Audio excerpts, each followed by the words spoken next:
With the board exams around the corner, an air of nervous anticipation has certainly clouded the minds of many students. But worry not.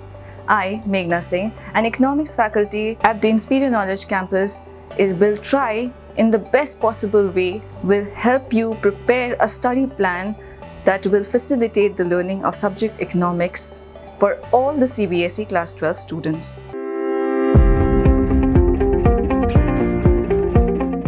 First, let us understand the question paper pattern. So the question paper has a total of 34 questions in the three categories of long answer, short answer, and multiple choice questions. There are 20 MCQs of 1 mark each.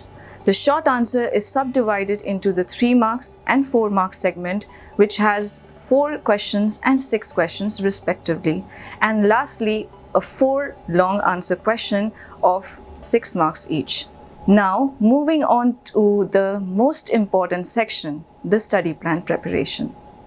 The subject paper economics comprises 2 main topics, Introductory Macroeconomics and Indian Economic Development, carrying 40 marks each, totaling up to the full marks 80. We will be covering each subtopics in terms of their marks weightage in the exam paper, that is from the maximum to the minimum.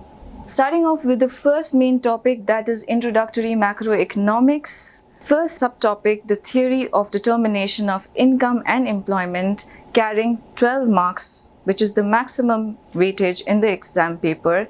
Hence, the student can expect at least 1 question from each category of long answer, short answer, and MCQs. So, a proper illustrative understanding of the equilibrium level of output and employment, along with some functional concepts of aggregate demand and aggregate supply, ex post and ex ante investment, as well as some easy numericals on the propensities to consume and save would be more than enough. Then comes the national income accounting, carrying 10 marks. Here, a long answer question on numericals on the different accounting methods would be enough for the students to easily score in the paper.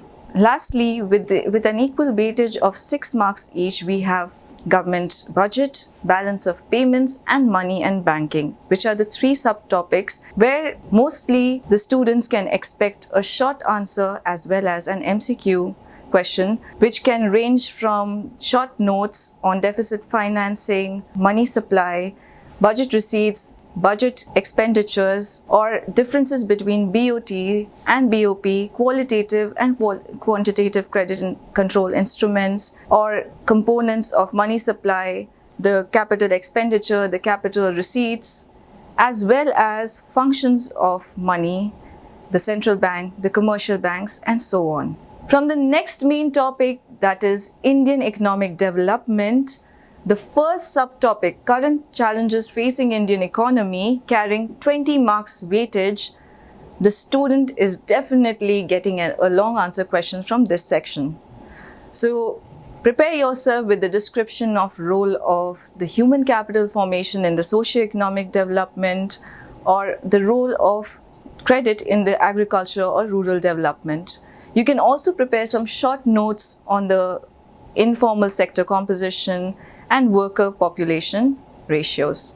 Then comes the next subtopic, developmental experience and economic reforms since 1991, carrying 12 marks weightage, where the focus can shift from short answer notes on LPG policies to long answer notes on pre- and post-independence state of the Indian economy. The final subtopic, that is developmental experience of Indian economy, carrying 8 marks, is expected mostly to have a long answer format question, where the student needs to understand or do at least 1 comparison of India with either China or Pakistan in terms of economic development. I hope this video must have been beneficial and helpful to a lot of you students, and a very best for your board exams. Thank you.